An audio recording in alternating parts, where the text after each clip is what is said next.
Now I'd like to welcome Jane O'Neill.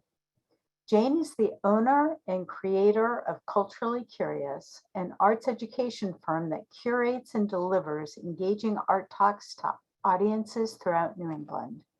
She's an independent scholar and holds a master's in art history from Boston University and a master's in art in education from Harvard University. Jane is a New Hampshire native and has worked at some of the state's most esteemed cultural institutions, including the League of New Hampshire Craftsmen, where she served as executive director, in the Currier Museum of Art, where she held the role of senior educator. Jane has also taught art history at the college level for more than a decade, most recently at Southern New Hampshire University. If you have a question, type it in the chat and Jane will answer it at the end of the program. We are recording tonight and I expect to have a link on the Burlington Public website to the lecture on Monday of next week.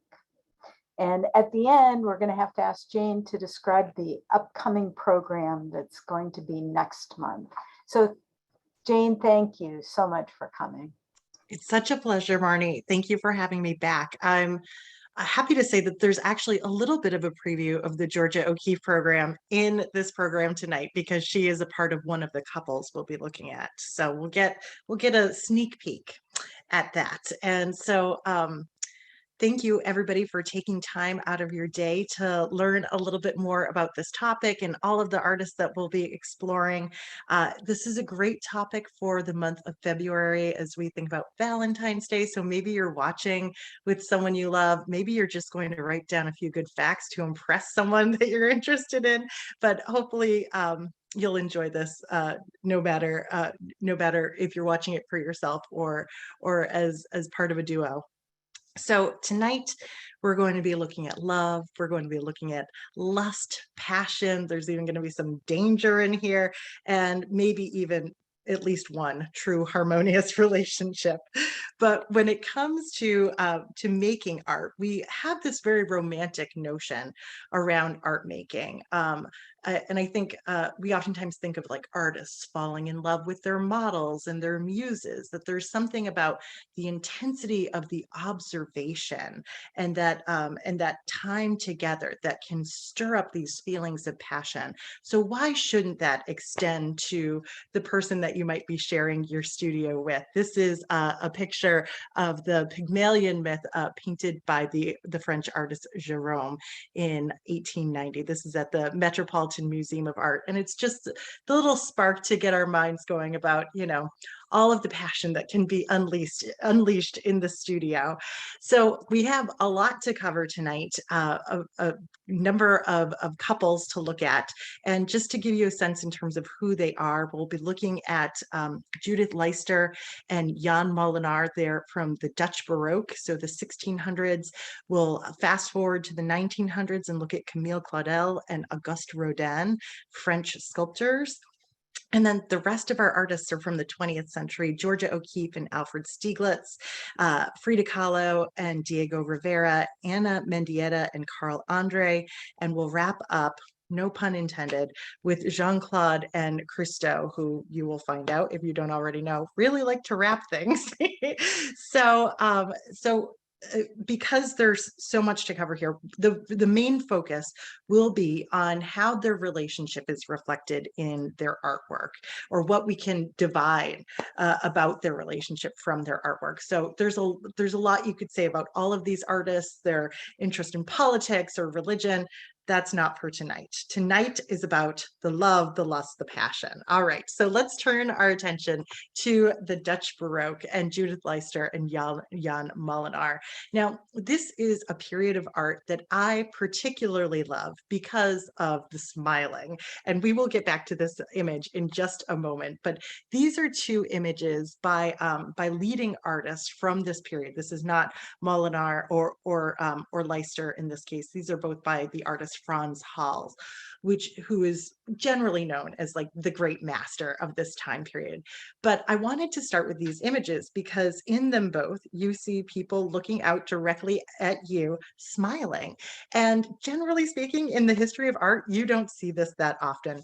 People had bad teeth. They didn't really want them memorialized. But there's a joyfulness in a lot of these scenes, which I just find so appealing. And there's a sweetness really too, to the way these children are painted with their bright pink cheeks. So just to get us oriented in space and time, when we're talking about the Dutch Baroque, we're talking about a period with a thriving economy. There's robust trade, and people in the middle class can afford to buy pictures. So they want sort of happy scenes like the ones that we're looking at here. So let me introduce you to the artist couple for this section. We have Judith Leyster in a self-portrait over here, and then Jan Molenaer in a self-portrait that was painted about a decade later in 1640.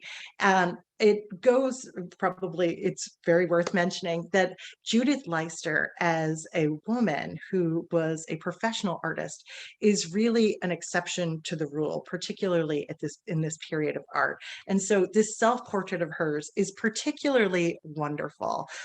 She's giving us such a great sense in terms of who she is, how she works even. And there's that wonderful informality and warmth to this particular self-portrait. I love that she's painted herself in the process of painting the kind of work that would have been very popular and so much in demand. So it's like she's sharing her success with us.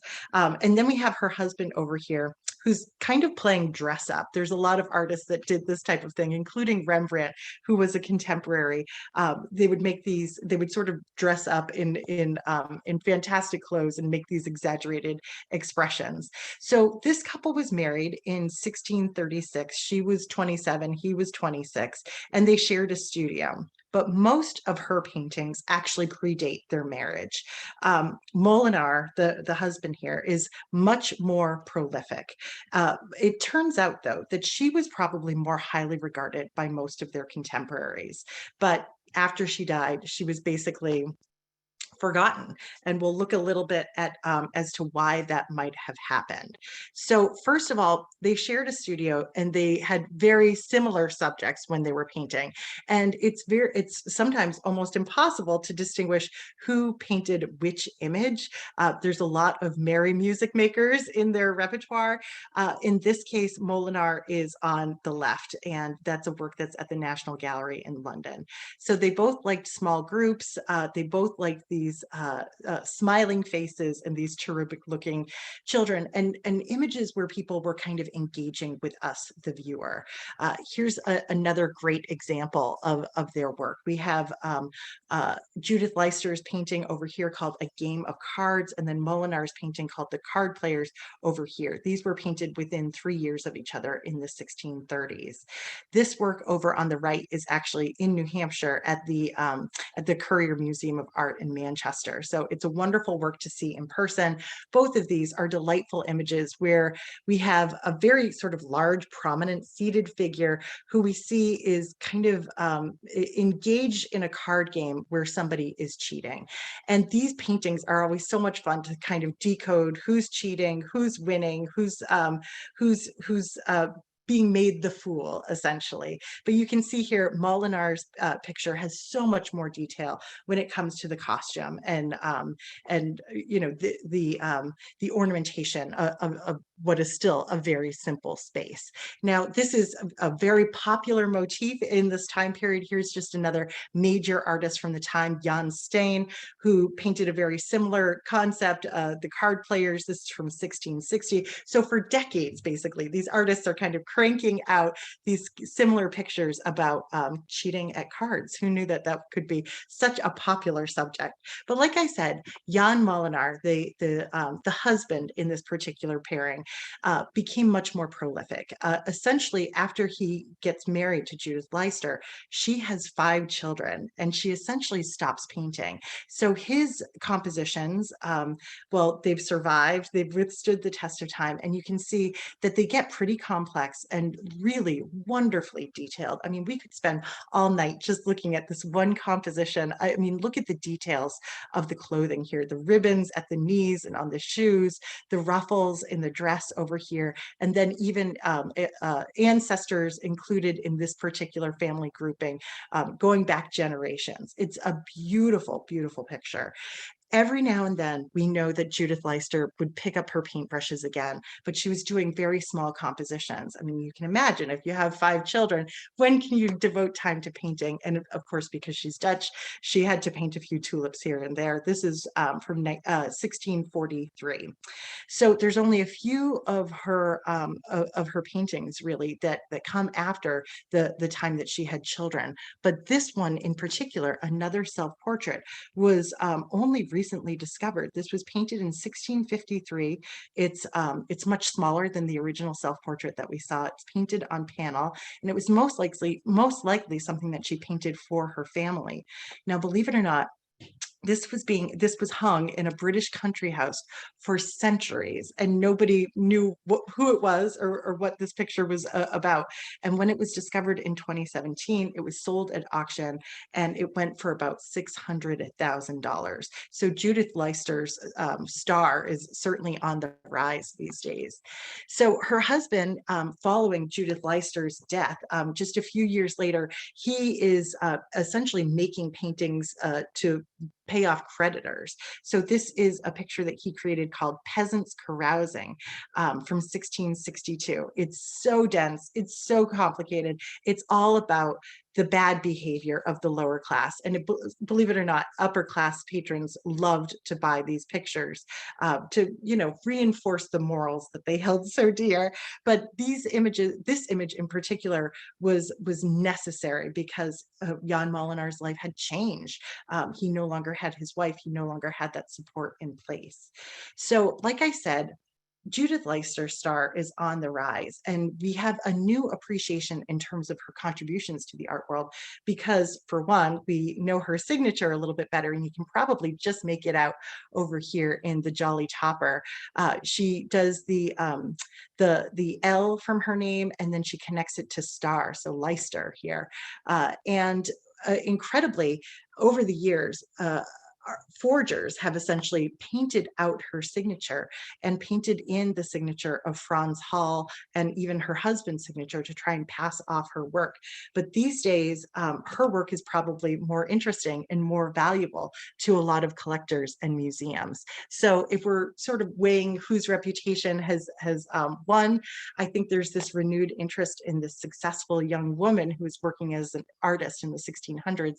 So maybe Judith Leyster kind of wins in this dynamic, if you would say somebody from a couple was winning.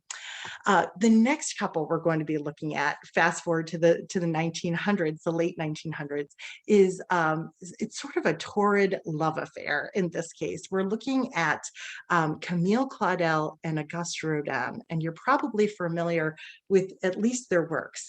Here we're looking at an image of young Camille Claudel. She was about 19 years old when she began to work in the studio of the nationally renowned sculptor Auguste Rodin, and he was about 24 years older than her. This is a portrait of him painted by John Singer Sargent when he was about 44 years old. So he was established, he was successful. She joined his workshop as an assistant and then quickly became a confidant, a model, and his lover. And so they were together for over a period of about 10 years. And it was a torrid love affair because he essentially had a common law wife at this time, a woman by the name of Rose Bure. That was about a 20-year-old relationship. So suffice it to say, Camille Claudel's family was not pleased with this relationship. But for Claudel and Rodin, they were inspired by each other. They made portraits of each other. So in this case, this is Rodin's portrait of Claudel and Claudel's portrait of Rodin. And they actually had very similar styles.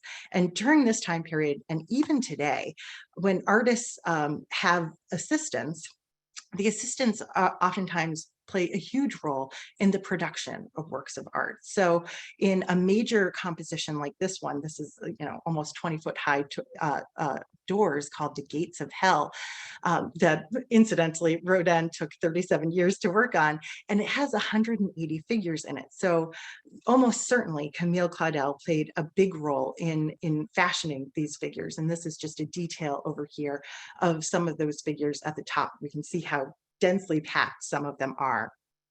All right, so in some cases, Camille Claudel's work actually inspired Rodin's work.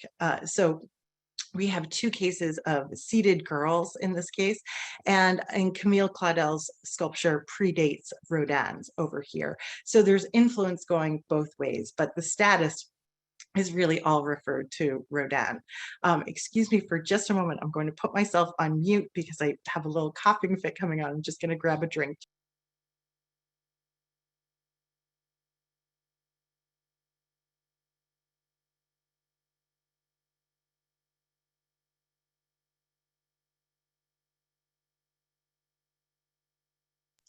All right, I apologize for that. Ooh, a little tickle in my throat.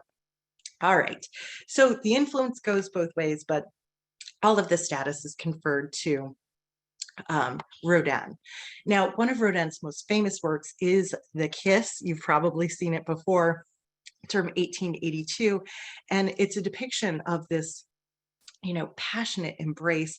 It's a scene from, it's characters from Dante's Divine Comedy, two lovers that were slain after the woman's husband discovered them, and they were condemned to wander in hell for eternity.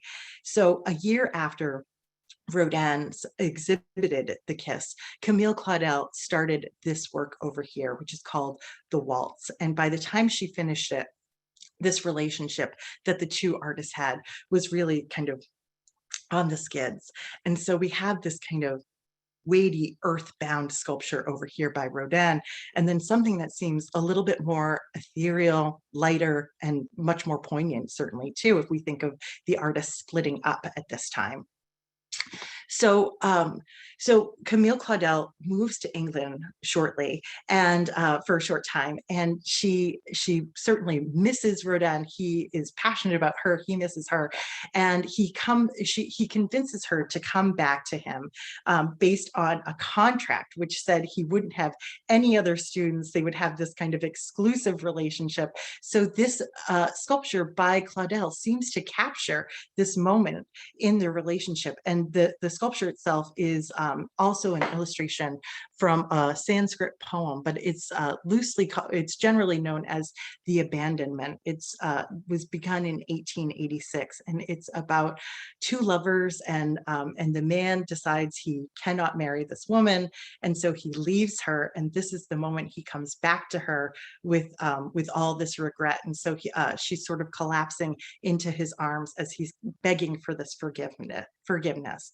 Now, the relationship remains really tumultuous, and Claudel becomes sort of increasingly paranoid, and so this sculpture that she creates, which is called The Age of Maturity, is oftentimes interpreted to be a portrait of their relationship.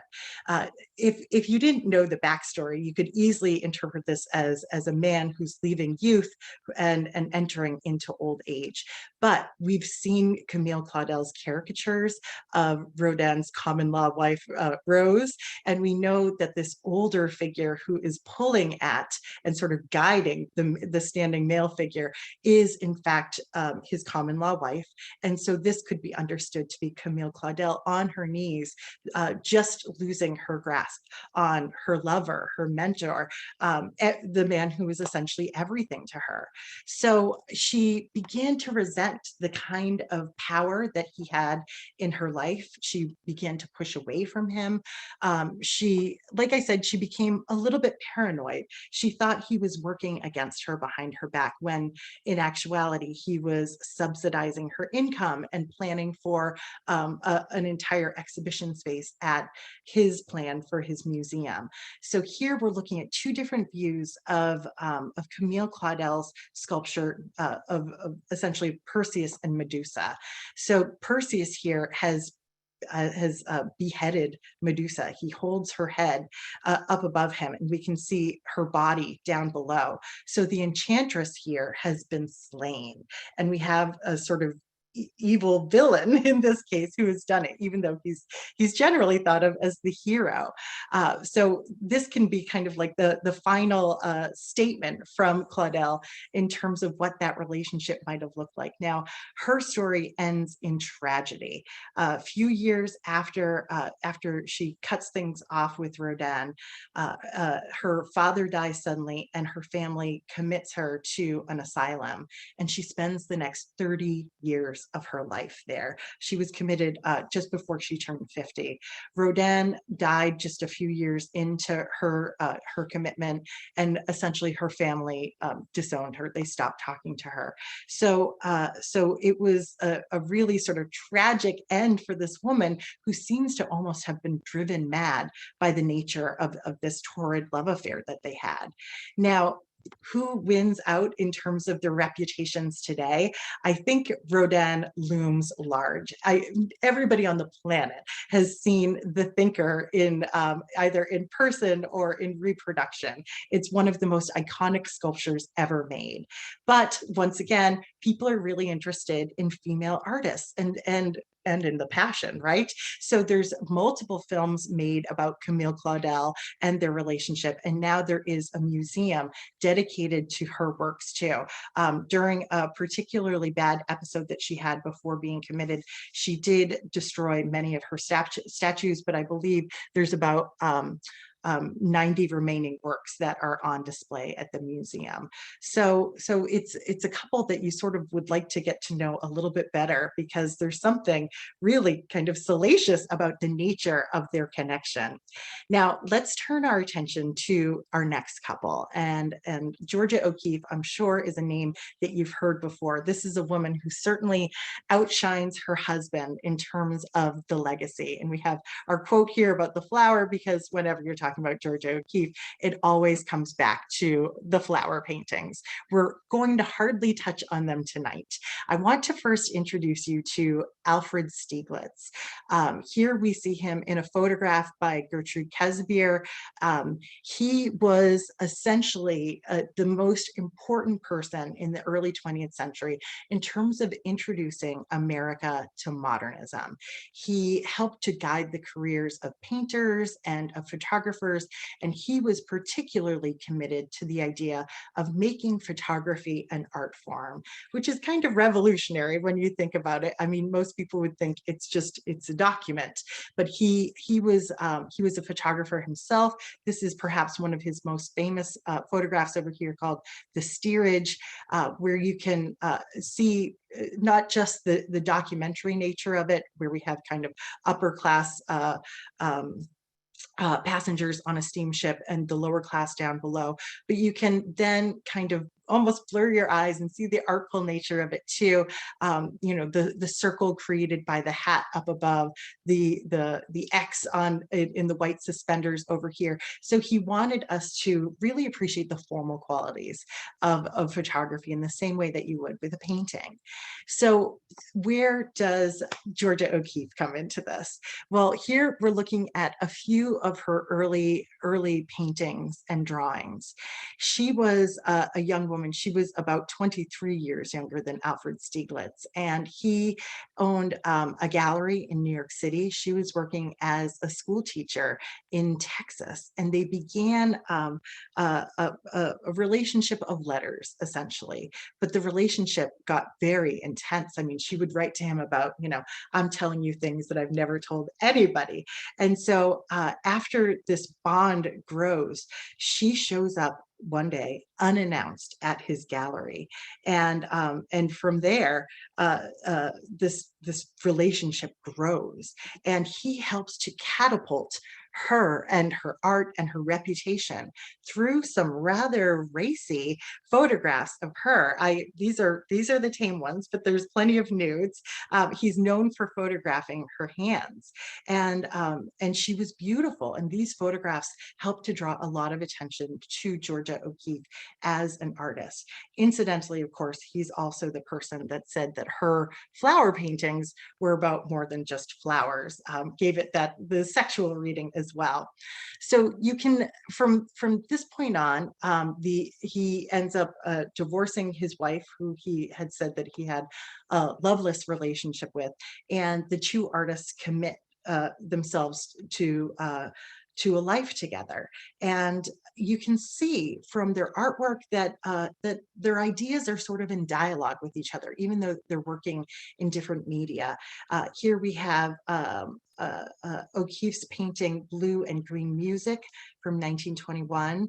And then on the right, we have Songs of the Sky in 5 pictures from 1923. This is Stieglitz over here. So there's this kind of interest in these cloud-like formations. There is something sort of suggestive of flowers over here, but we get the same sort of rippling movement in both of these. And it's interesting that they've named them both after music too. So the two artists settle in New York City. I absolutely adore Georgia OKeeffe's skyscraper paintings, these various views of the city from their 13th floor apartment.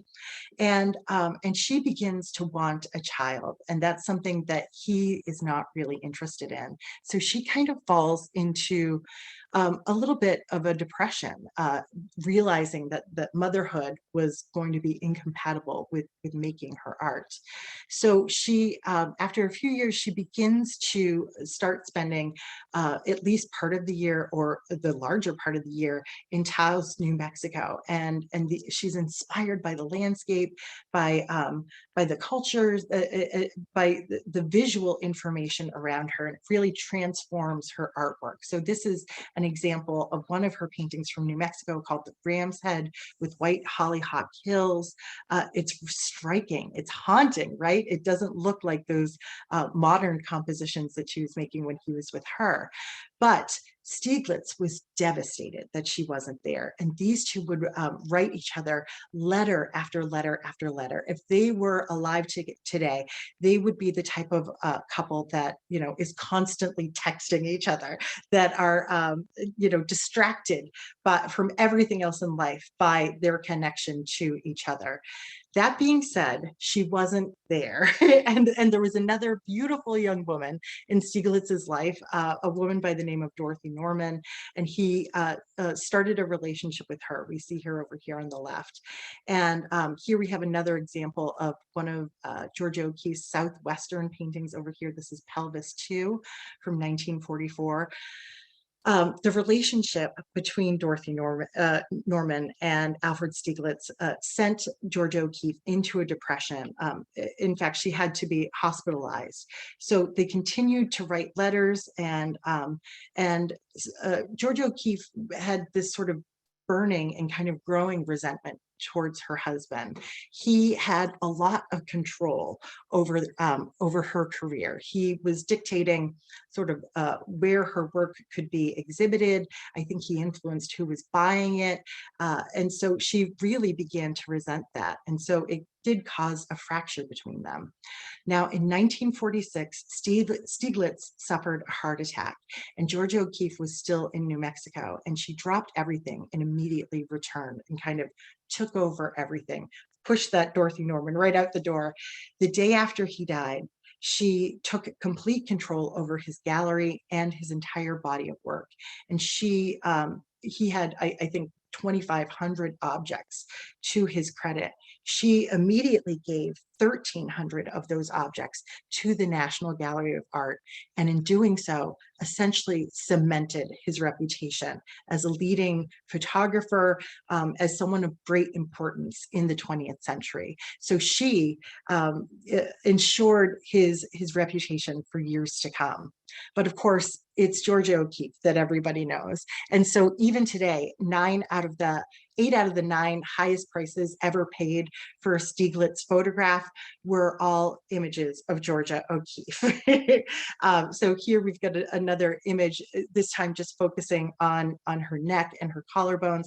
I think the highest price ever fetched for one of these photographs was somewhere in the area of $1.5 million. Over here on the right, we have a Georgia OKeefe painting. Now this was, I believe, the most expensive work by Georgia OKeefe that was ever sold, $73 million. So certainly her reputation far exceeds her husband's. She died at the age of 98, and she lived up until 1986, so for several decades after her husband's death. And so we can see that her star in terms of her artistic career continued to soar long after his death, but he certainly helped to jumpstart things for her. All right, our next artistic couple is one that I feel like is really kind of popular in popular culture these days, really. It's Frida Kahlo and Diego Rivera. And this is an intensely passionate relationship. Don't marry someone you can live with. You have to marry someone you can't live without. And this really sort of defines the nature of this union.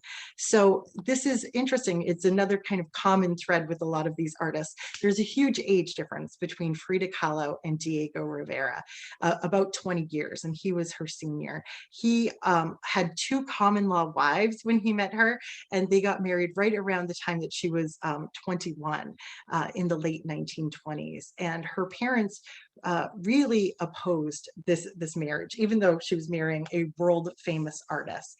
They refer to it as the elephant marrying the dove. And you can see certainly visually they look like opposites. As artists, they were real opposites too. He was a muralist. He was painting on a grand scale, massive scale, really. This is an example of one of his murals over here on the right. And we can see that this is a physical process. You're up and down scaffolding, you're standing, you're stretching. And these were works, these were massive commissions that told, the histories of countries. And compare that to the work of his wife. Frida Kahlo was oftentimes confined to a bed because of the physical pain that she experienced through most of her life. When she was just 18 years old, she was in a horrible trolley and bus accident where she was where she had multiple bones broken, and she was impaled through her uterus with one of the handrails from the trolley. So she went through, I think, 24 surgeries over the course of the next few decades, and her paintings show this really kind of intimate and painful response to what she was feeling. So the painting over here on the right is called The Broken Column, where she shows her spine as a broken classical column here. There are pins and nails sticking out of her skin. Her whole body is being held together by this brace. And even though her face is stoic, she has tears just streaming down her face. So with these paintings, we see this psychological intimacy that is very, very rare in the history of art. Some people liken it to Vincent van Gogh, but even Van Gogh wasn't sobbing in his paintings. So shortly after the couple is married, I apologize for the quality of this particular image, but shortly after the couple is married, Frida Kahlo paints this picture of the 2 of them as a gift for a friend. And I think it's really interesting that she paints her husband as the artist here, and she paints herself as like the dutiful and traditional wife. Even though she's done the painting, she doesn't show herself with paintbrushes. And so a lot of their lives, at least initially when they were married, was traveling for these massive commissions. that Diego Rivera was getting, including a commission to paint this enormous space at the Detroit Institute of Art in Michigan. And because it's Detroit, it's a mural about the history of the auto industry. So it was a massive undertaking. It took 9 months of intensive work, and 27 paintings in all were completed. This was in 1932. And while they were both in Detroit, here's just another view of the same mural, incredibly complicated and just really powerful. But while they were there, Frida Kahlo found out that she was pregnant. And I sort of have to warn you for this next image that we're going to see, because unfortunately, she also lost the pregnancy while they were in Detroit. And she created this heart-wrenching image of what it was like to lose this pregnancy while she was at the Henry Ford Hospital. So here she is lying naked on a hospital bed with this red ribbon connecting her really to these disparate objects, a baby, a broken pelvis bone, her pelvis bone, the flower, which is suggestive of her anatomy, the snail suggesting just how slow this entire process was. And all of this is set on this desolate landscape with the Detroit auto industry suggested in the background. So, so her pain certainly manifesting in these really sort of private compositions that she created in response to this horrible tragedy in her life. And as it turns out, that tragedy impacted Diego Rivera and his massive mural as well. So on one wall here, we can see that he painted this sort of suggestion of a seed, the start of life, the start of industry and agriculture. And if we zoom in here, that seed was transformed into this perfect infant during the course of his painting, and probably, no doubt, in response to the loss of his child. So, so there's a lot of tumult in Diego Rivera and Frida Kahlo's relationship. They get divorced, they get remarried. There's multiple affairs. Diego Rivera even has an affair with Frida Kahlo's sister.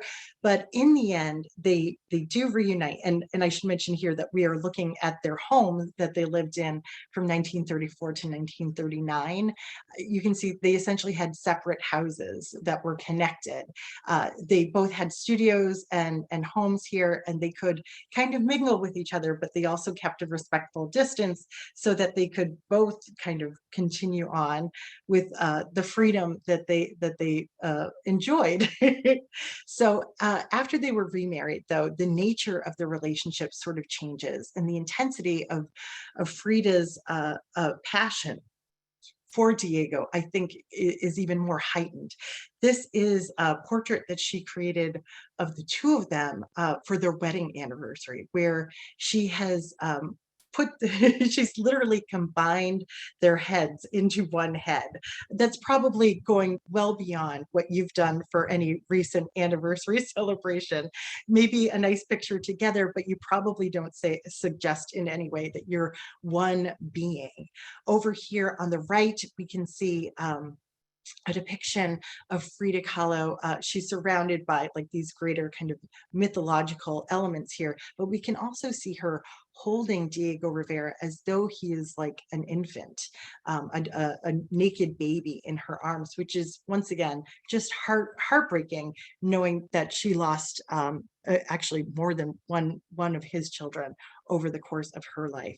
So even towards the end of her life, she paints these pictures that very clearly tell us Diego is on her mind. Here she has taken down her traditional updo, the sort of tight updo, and it almost looks like her hair is choking her. Now it's not her body that's causing the pain, it's really Diego. So if we think about their legacy and sort of who has withstood the test of time, well, certainly Frida Kahlo has captured the popular imagination. There's the popular Frida movie starring Selma Hayek. Frida Kahlo's family has licensed her likeness for every product imaginable, from shoes to tequila to nail polish, and she was featured in a Disney movie Coco not too long ago too. So she is very much a part of our popular imagination. And I can't really say the same for Diego Rivera, although certainly he is still so well respected and highly regarded. Now, the next couple that we're going to turn our attention to is probably our most scandalous out of all of them tonight, and maybe the pair that you know the least. So we're looking at Anna Mendieta and Carl Andre. Now, we're moving into the 1980s at this point. Anna Mendieta was a young artist who was working primarily in the earth art movement. I'm doing a program on earth art in April, so you'll have the chance to get to know her a little bit better. But Carl Andre was 13 years older than her, and he was working as a minimalist sculptor. And by the time they had met, he had already had a solo exhibition at the Guggenheim Museum at the age of 35. So he was doing incredibly well. So the couple dates for a few years, and then they get married in 1985. Now, just to give you a sense in terms of Carl Andre's work and what it means to be a minimalist sculptor, well, this is minimalism for you. It's oftentimes letting the material of the object speak for itself. It's creating non-representational works here, and there's a real simplicity to this work, to say the least. This is, sorry, I'm getting another tickle in my throat. Just a moment.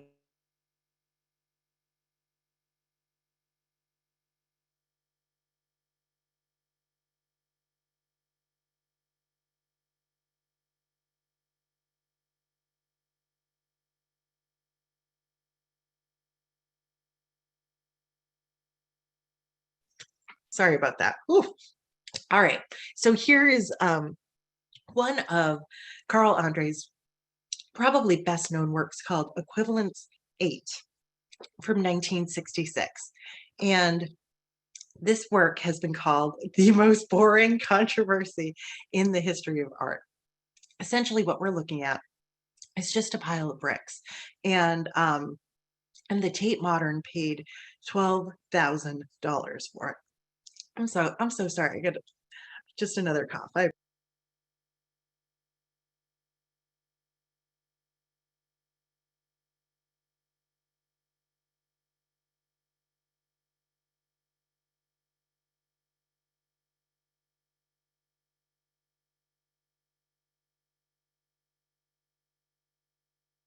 All right. So sorry. Getting back to Carl Andre. So you can imagine, people did not love the idea of a museum spending that much money on a simple pile of bricks. It seemed really silly. And so there was a little bit of an outrage in response to this. But once again, it's so simple that that people were sort of too bored by it to even have outrage over it. Now, all of this is so different from the work that Anna Mendieta was doing. Before she really delves into earth art, she is kind of exploring her own identity through photography and costumes and makeup like this. I should mention that she was Cuban born and she fled the country. And so there's this kind of notion of like a person without a home in a lot of her works here. So she's trying to find home in some of these pictures, particularly once she gets into exploring the relationship between nature and her body. Now, as a very brief introduction to earth art, I have Robert Smithson's Spiral Jetty over here on the right, or sorry, on the left. And that was created in 1970 in the Great Salt Lake. Now, this was a massive undertaking, like a work that required the movement of earth. Anna Mendieta's work in terms of earth art is really different. it's really all about her body and the nature of her relationship with the earth in a given photograph. It's all on a human scale. So we see this photograph of her nude body with it looks almost as though it's in like a grave-like setting with flowers sprouting from it. And so we can see that this becomes, using her body becomes this common motif. Sometimes there's fire, sometimes there's ice, oftentimes, well, there's a lot of blood, and she was known to use chicken blood to create that effect in a lot of her work. So sometimes it's the absence of her body, it's the contours, it's the silhouette, and it prompts us as the visitor to, or as the viewer, to ponder this relationship between the self and the earth, the very nature that she is showing here. So we have just a few more examples of some of her work, some of her practice over here. Now, I don't think you can really make a great case that Carl Andre's work and Ana Mendietta's work were really in dialogue with each other. The closest comparison I can draw here is that maybe his Equivalence 8, that boring work of art, is kind of on a human scale. It could be sort of like a suggestion of a body lying on the ground. And certainly that's probably what Ana Mendietta was best known for. So let's turn our attention to how tumultuous the artists' relationships were. So over here, we are looking at the news report of Ana Mendietta's death. Now, she fell from the 34th floor of their apartment building, and it was widely assumed that her husband probably pushed her out of the window. I believe he was arrested at least once, perhaps I think up to 3 times, but he always got off because there was not enough evidence to convict him. Now, she did fall from the 34th floor wearing only her underwear. When they went to interview Carl Andre that night, he had scratches on his face and body, and he said that both of them had been drinking heavily and he couldn't really remember some things. So his story has changed slightly over the years too, which I think leads a lot of people still to suspect him. So he is still alive, he's still working, there are still museums exhibiting his work. And so these days people show up in protest, in support of Ana Mendietta. And people don't just do it in the streets, sometimes they actually do it in the galleries too. They drape his work, they stand around it so that people can't even see it. And sometimes they actually, in support of Ana Mendietta, they actually throw chicken blood on the sidewalk, sort of blocking the entrance to galleries that exhibit his work. So to wrap up on this couple and this really sort of scandalous end to their relationship, I have this poster from the Guerrilla Girls, which is an anonymous collective of feminist activist artists. And this is so damning. You know, what do these two men have in common? It's Carl Andre and O.J. Simpson. And so making this connection here about domestic violence and death over here. So we're going to end on a happy note. I started off talking about love and romance and all of this, and here we are talking about death, but we're going to end on a very happy note with the relationship and the works created by Christo and Jean-Claude. Now, prior to this, we've been looking at artists that had sort of their own careers. And what's really interesting about Christo and Jean-Claude is that they had one career, and for a long time, they even just had one name. It was just Christo. So they are a fascinating couple because they were intensely connected with each other sort of from the get-go. They were born in 1935 on the same day. She was born in Morocco and he was born in Bulgaria. She would say, you know, we were born in the same hour, thankfully from different mothers.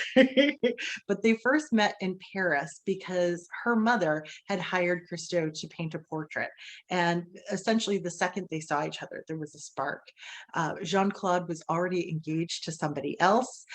Christo got her pregnant. She still married somebody else, but essentially left him after the honeymoon and was committed to Christo for the rest of her life, for the rest of her life. So he was an artist who was really inspired by one particular work that he saw, and that was this wrapped sewing machine from 1920. This is by the artist Man Ray. He saw this at the Tate, and after he saw this, Jean-Claude described going to Christo's apartment where he had done the same thing essentially with all of his furniture. He becomes almost obsessed with wrapping things. That actually translates to what would happen with a great deal of their artistic collaborations.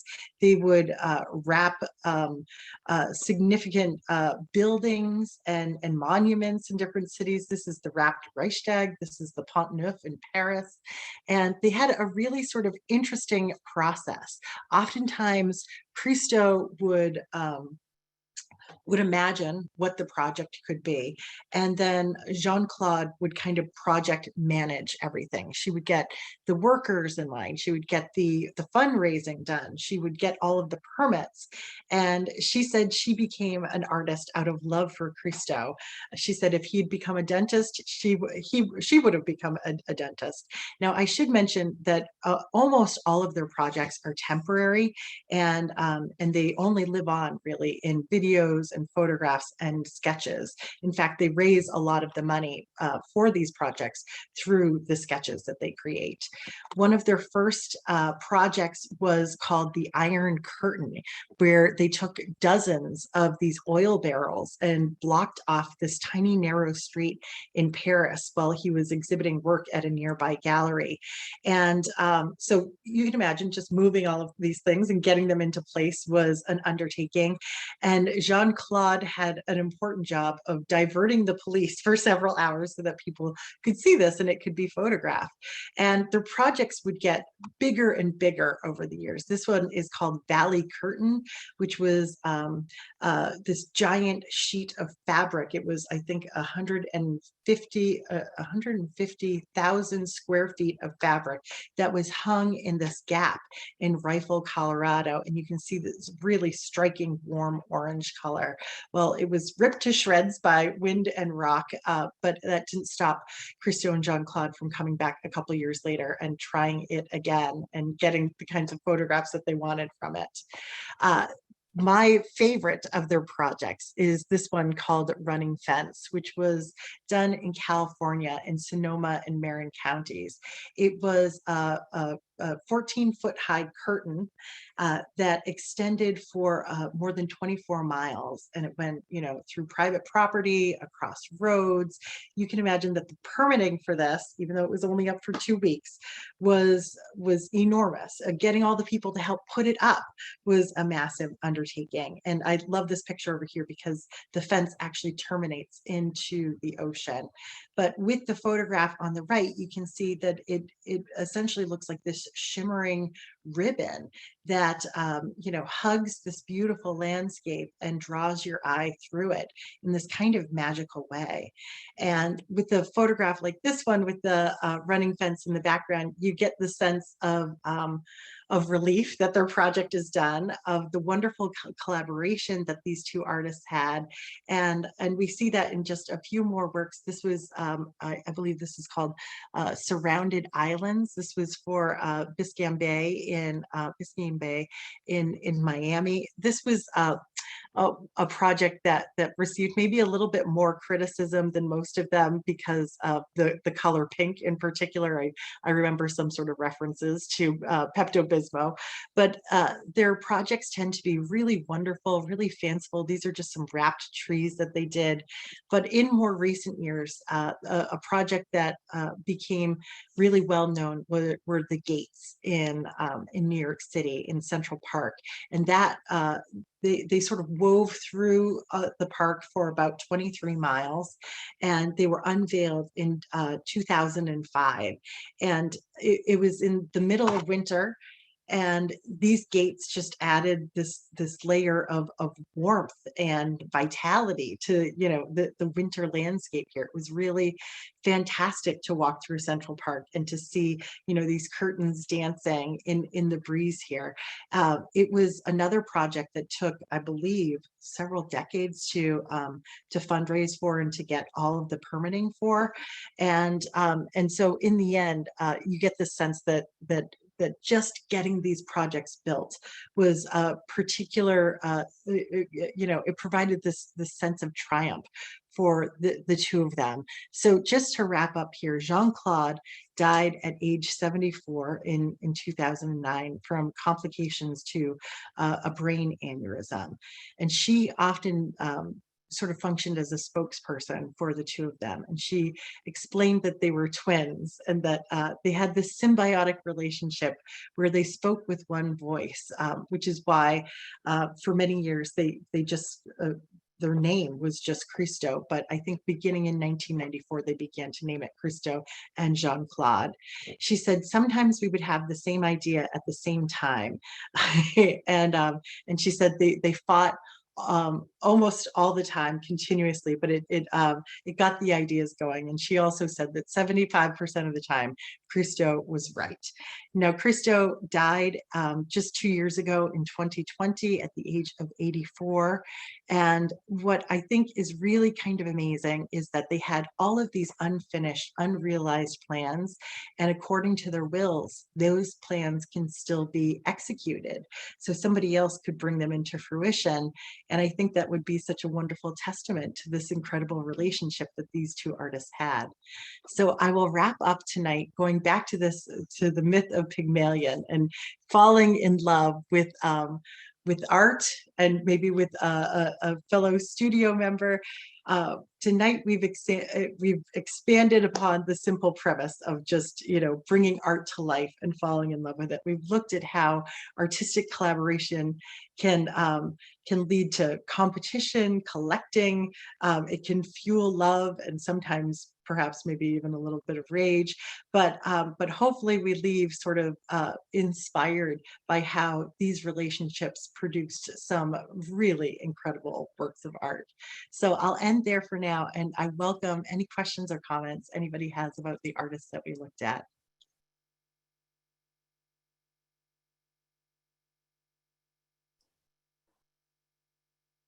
There are some questions in chat, Jane. Okay.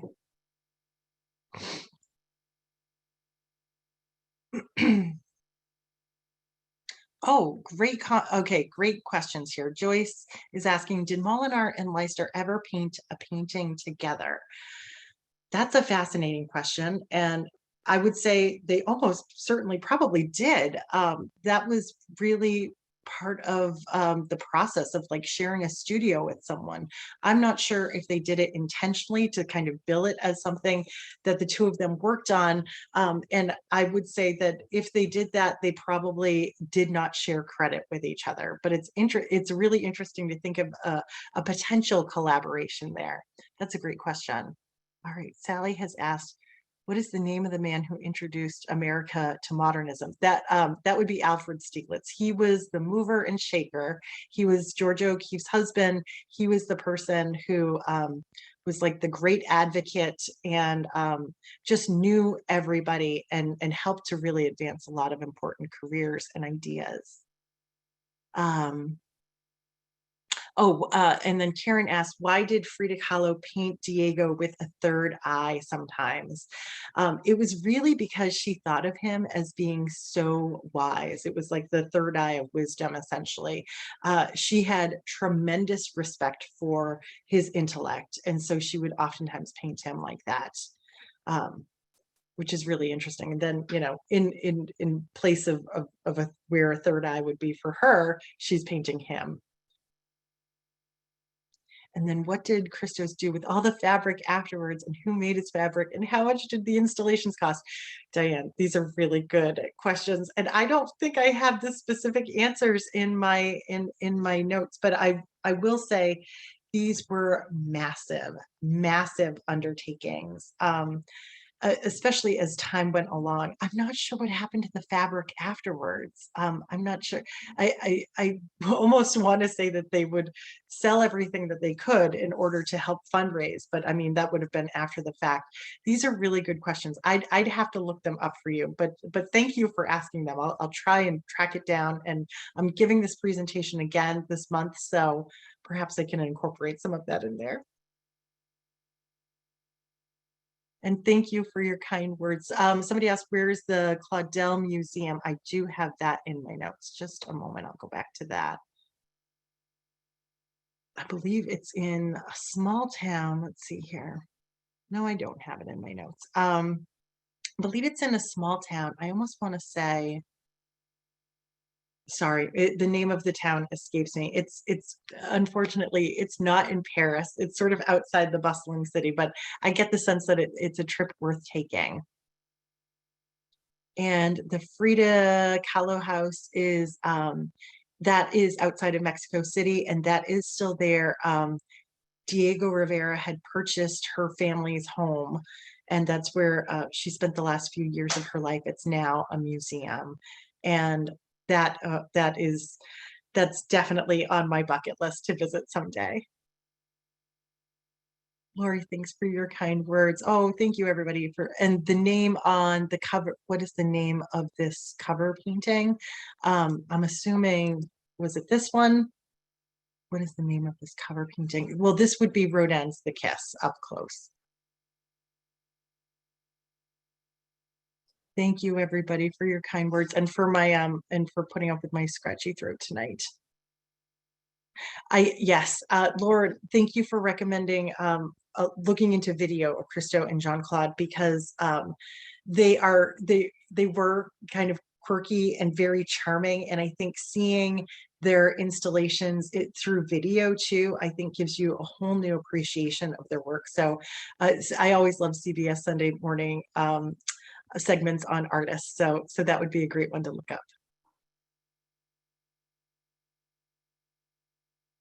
Thank you, everybody, for these kind words. This means so much to me. Oh, and Donna, thanks for sharing where the museum was. And thank you. Did you see that the question was clarified? It was the painting that has the artist kissing. Oh, sorry, that was these are both by this French artist Jérôme.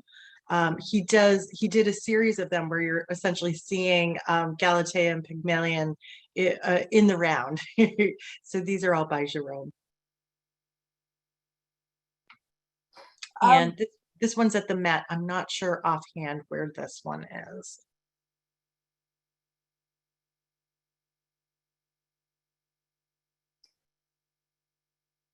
Did you want to say something more about the next presentation, Jane?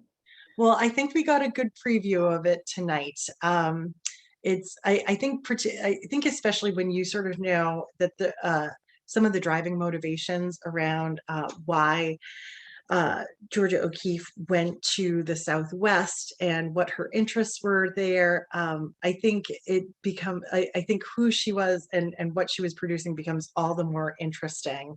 And you can always go back to these fascinating letters between her and her husband. I think somebody computed all these letters. I want to say there's something like 17,000 pages between the two of them. So there's a lot of rich information that goes into all of this, but we'll look at her beyond the blossoms, which should be fun. And that sounds great. It's March 3rd, and we are recording this, and there will be a link on the website next week early. And I just want to thank the Friends of the Burlington Public Library, Tewksbury Public Library, and Stevens Memorial Library in Andover for making this art series possible. Thank you, everybody. Thanks so much. Hope to see you next month. Thank you, Jane. Good Thanks. night. Bye.